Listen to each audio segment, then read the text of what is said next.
thought of what's going on. That's why you just can't take a scripture. I'm in 2 Corinthians 6 and 9, and that's all I have. Really? Whatever happened to 1, 2, 3, 4, 5, 6, 7, 8? Whatever happened to everything before that? Because if you haven't gone through that, you don't know what 6 and 9 is talking about. Who is he? Who is they? Who is that? That. What is that? What is that referring to? You don't know. Unless you put it together with all the rest of it. That's how people get scripture misinterpreted. Or they get it in such a way that they're purposely taking it out of context. That's like Satan did to Jesus in Matthew 4. He took that scripture and saw out of context. Throw thyself down, lest thou dash thy foot against the stone, and thy angels come to bear thee up. See, he took it out of context. That wasn't what that was about. It wasn't for him to throw himself down. That wasn't the pretense of it, but that's what he tried to make out of it. Saying, go ahead on, tempt God. And that's why he came back with the word, it is written, you shall not tempt the Lord your God.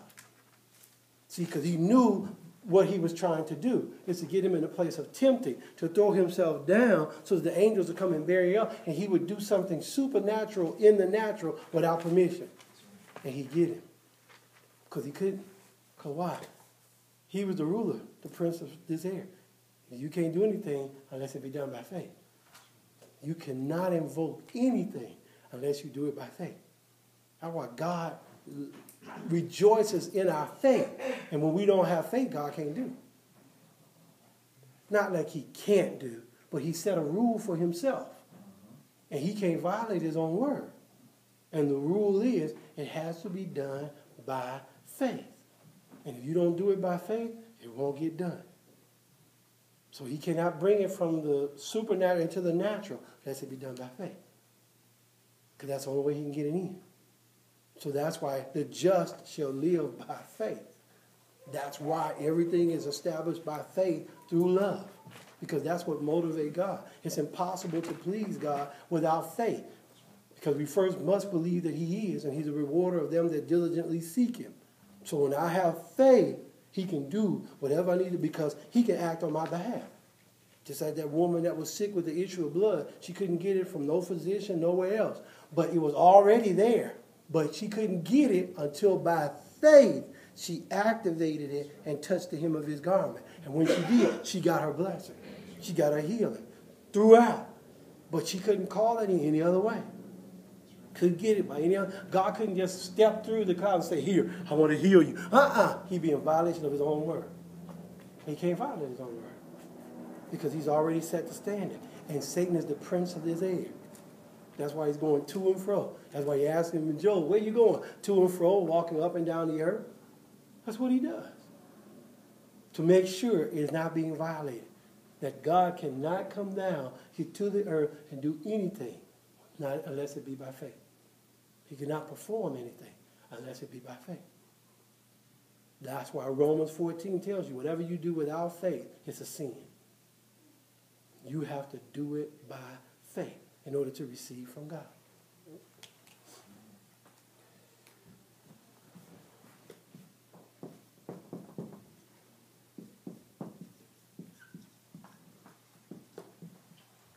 Adverb.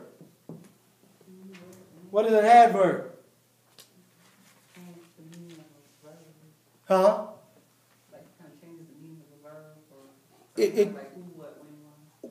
It takes the meaning of a verb and really takes it higher. And an adjective. Because it doesn't just describe, it doesn't just hook onto verbs, it also hooks onto adjectives. And adds in what it calls intensity.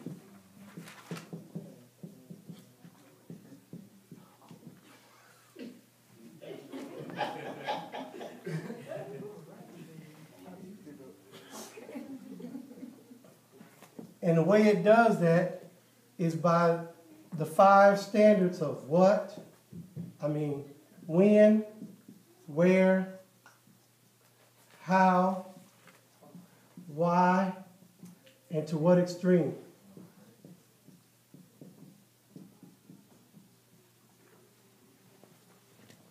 So who is Huh? Who is not one of them? No. Who would be back over there with the pronouns? So, when, where, how. Well, that's why we ask questions, y'all. Yeah, that's all. Go.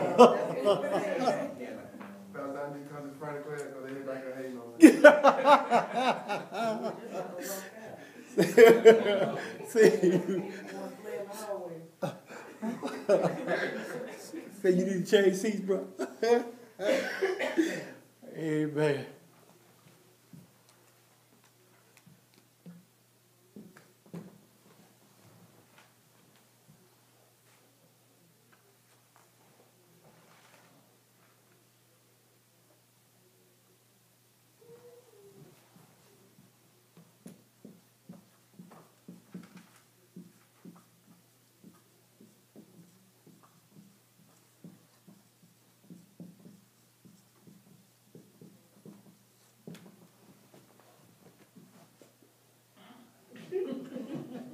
All right.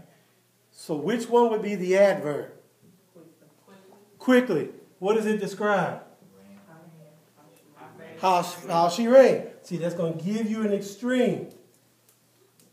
So it's talking about a verb. It's going to tell you how she ran. So you could actually move it. Pauline ran quickly to her seat. Because you can move adverbs all over the place. But usually you can tell an adverb because a lot of times it ends in ly. It'll almost tell you about itself. You know, I ask people, are you working hard or hardly working? See, I just moved the adverb to the other place. They're hardly working. Well, if they're hardly working, that's the adverb talking about the type of work that they're doing. To what extreme? Yeah, I ask my son that all the time.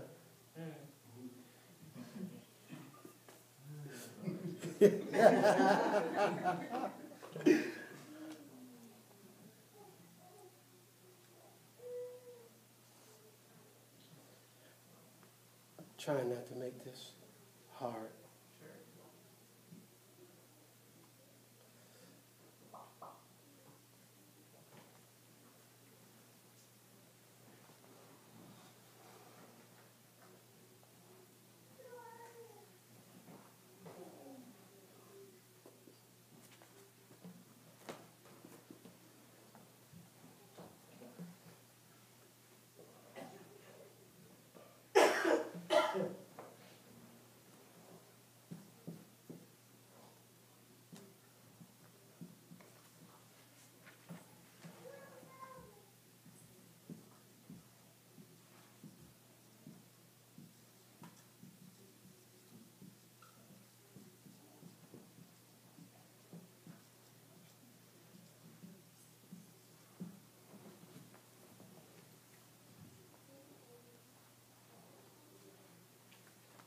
Which one is the adverb? Huh? Which one? Well. Because what is it describing? How she was doing. Remember, was doing is actually our verb phrase because it's talking about an action of, remember we talked about now, it's not always about an action we can see or perform or do. Sometimes it's a state of being. So was doing is state of being. And well is talking about how she was doing. So that's what makes it an adverb. And there's a lot of that in the Bible where it talks about the word well. And you got to know what well is it talking about? Is it speaking about it in a form of this verb or that verb or this? And you'll see that a whole lot in the Bible, speaking about well.